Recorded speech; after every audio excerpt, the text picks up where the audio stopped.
CMRF scam పై దర్యాప్తును speedup చేసింది CID. CM relief fund విడుదలతో అవకతవకలపై ఆరా తీసింది. ఈ స్కామ్ లో కీలక పాత్ర పోషించిన 10 మంది బ్రోకర్లను అరెస్ట్ చేసినట్లు తెలుస్తోంది. వీళ్లు రాష్ట్రంలోని 50 హాస్పిటళ్లలో దాదాపు 75 లక్షలు స్వాహా చేసినట్లు గుర్తించింది సిఐడి. ఇప్పటివరకు 12,000 అప్లికేషన్లను పరిశీలించిన అధికారులు ప్రైవేటు హాస్పిటళ్లను నకిలీ డాక్యుమెంట్లు సృష్టించి సీఎంఆర్ఎఫ్ పొందినట్లు గుర్తించారు.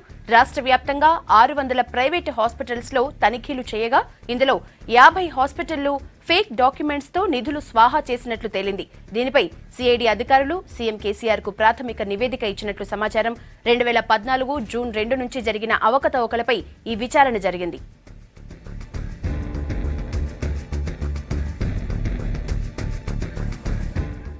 అప్డేట్స్ శ్రీనివాస్ అందిస్తారు. శ్రీనివాస్, ఈ సిఐడి విచారణలో ఏముంది?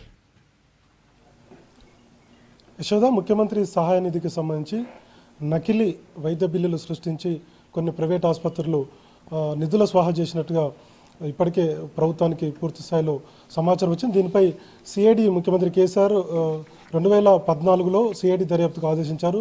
దీంతో సిఐడి అధికారులు మొత్తం రాష్ట్ర వ్యాప్తంగా ఉన్నటువంటి అన్ని ప్రైవేట్ ఆసుపత్రులకు సంబంధించి ఈ నకిలీ డాక్యుమెంట్లపై దర్యాప్తు చేశారు. మొత్తంగా దాదాపుగా 600 ప్రైవేట్ ఆసుపత్రుల్లో దీనికి సంబంధించినటువంటి అంటే సీఎంఆర్ఎఫ్కు సంబంధించినటువంటి ఎవరైతే లబ్ధిదారులు ఉంటారో వారందరి ఇళ్లకు వెళ్ళి కూడా ఈ సీఎంఆర్ఎఫ్కి సంబంధించినటువంటి అంశాలపై దర్యాప్తు చేశారు. దీంట్లో దాదాపుగా ఫేక్ డాక్యుమెంట్లుగా ఉన్నట్టు నకిలీ బిల్లులు సృష్టించి డబ్బులు స్వాహా చేసినట్టుగా సిఐడి గుర్తించింది. దీంతో ఈరోజు ముఖ్యమంత్రి కేసీఆర్కు నివేదిక ఇచ్చినట్టు సమాచారం, అంటే ప్రాథమిక నివేదిక ఇచ్చినట్టుగా తెలుస్తుంది. అయితే వారం నుంచి కూడా ముఖ్యమంత్రికి సిఐడి నివేదిక అందినట్లుగా చర్చ జరుగుతున్నప్పుడు కూడా ఈ మధ్య కాలంలోనే సిఐడి నివేదిక ఇచ్చినట్టుగా మనకున్నటువంటి సమాచారం. మొత్తంగా ఇప్పటి వరకు దాదాపుగా 30,000 అప్లికేషన్లు ముఖ్యమంత్రి సహాయాన్ని విధించారు. దాదాపుగా 200 కోట్ల రూపాయలను ఆయా లబ్ధిదారులకు చెల్లించారు. ఇది వాస్తవంగా మొదట్లో జరిగినటువంటి విషయానికి వస్తే 2014లో ముఖ్యమంత్రిగా కేసీఆర్ ప్రమాణ స్వీకారం చేసిన తర్వాత సీఎంఆర్ఎఫ్ను ₹1,00,000 సీలింగ్ చేస్తూ వచ్చారు.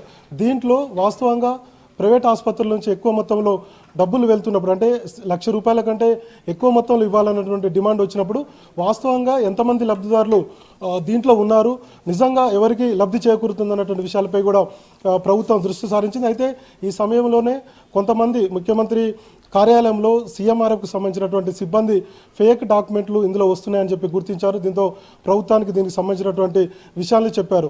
ముఖ్యమంత్రి వచ్చినటువంటి డాక్యుమెంట్లపై అంటే ఫేక్ డాక్యుమెంట్లపై దృష్టి సారించినటువంటి ప్రభుత్వం సిఐడి దర్యాప్తుకు ఆదేశించాలని చెప్పి నిర్ణయం తీసుకున్నారు. 2014లో సిఐడి దర్యాప్తుకు ఆదేశించారు. దీంతో ఒక్కొక్క సిఐడి అధికారి మొత్తం రాష్ట్ర వ్యాప్తంగా ఉన్నటువంటి అన్ని జిల్లాల్లో కూడా 120 అప్లికేషన్లను మొత్తం కూడా ఎంక్వైరీ చేయడం జరిగింది. స్వయంగా వారి ఇళ్లకు ఎవరైతే లబ్ధిదారులు సీఎంఆర్ఎఫ్ తీసుకున్నారో వారి ఇళ్లకు వెళ్ళి స్వయంగా ఎంక్వైరీ చేయడం జరిగింది. దీంట్లో నకిలీ డాక్యుమెంట్లు సృష్టించి, అంటే వైద్యం చేయించుకోకుండా కూడా ఆసుపత్రిలో వైద్యం చేయించుకున్నట్టుగా నకిలీ డాక్యుమెంట్లు పెట్టి రోగులు ఎవరైతే ఉన్నారో వారు తీసుకున్నటువంటి అంశాలపై సుదీర్ఘంగా దర్యాప్తు చేసిన తర్వాత ఒక అంచనాకు వచ్చినటువంటి సిఐడి దాదాపుగా 50 నుంచి 75 లక్షల వరకు కూడా నిధులు స్వాహా చేసినట్టుగా సిఐడి దర్యాప్తులో తేలింది. దీనికి సంబంధించినటువంటి నివేదికను ముఖ్యమంత్రి కేసీఆర్కి ఇచ్చారు. అయితే గతంలో ఉమ్మడి రాష్ట్రంలో కూడా దీనికి సంబంధించినటువంటి సీఎంఆర్ఎఫ్ ఎక్కువ మందికి లక్షల్లో ఇచ్చేవారు లబ్ధిదారులకు. అయితే ముఖ్యమంత్రి కేసీఆర్ వచ్చిన తర్వాత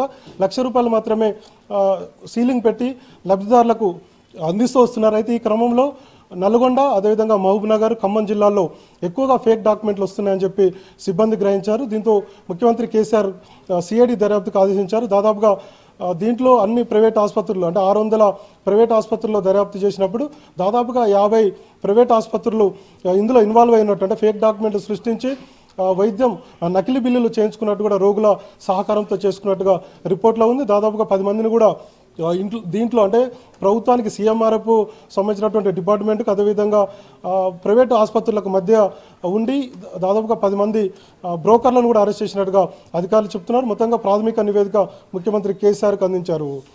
అంటే శ్రీను, మొత్తంగా నిధుల స్వాహాపై ప్రభుత్వం ఎలాంటి చర్యలు తీసుకునే అవకాశం ఉంది? అంటే ఇప్పటివరకైతే సీఎంఆర్ఎఫ్ అనేది చాలా కీలకమైనటువంటి ప్రభుత్వంలో ఉన్నటువంటి వారందరూ కూడా ముఖ్యమంత్రి వద్దే దీనికి సంబంధించినటువంటి నిధులన్నీ ఉంటాయి. దీనికి లబ్ధిదారులు తెల్ల రేషన్ కార్డు ఉన్నటువంటి వారందరూ కూడా ఈ సీఎంఆర్ఎఫ్ వర్తిస్తుంది. అంటే నిరుపేద అయినటువంటి ఒక వ్యక్తికి జబ్బు చేస్తే ప్రైవేట్ ఆసుపత్రికి వెళ్ళినప్పుడు వారు ఇచ్చేటువంటి బిల్లుల్లో ఎంతో కొంత సహాయం అందించడం సీఎంఆర్ఎఫ్ యొక్క ఉద్దేశం. దీనికి సంబంధించి సీఎంఆర్ఎఫ్ గత కొంతకాలం కూడా కొనసాగుతుంది. ముఖ్యమంత్రి స్వయంగా పర్యవేక్షిస్తాడు. ముఖ్యమంత్రి స్వయంగా సంతకం చేసినటువంటి చెక్కులనే లబ్ధిదారులకు అందుతూ ఉంటాయి.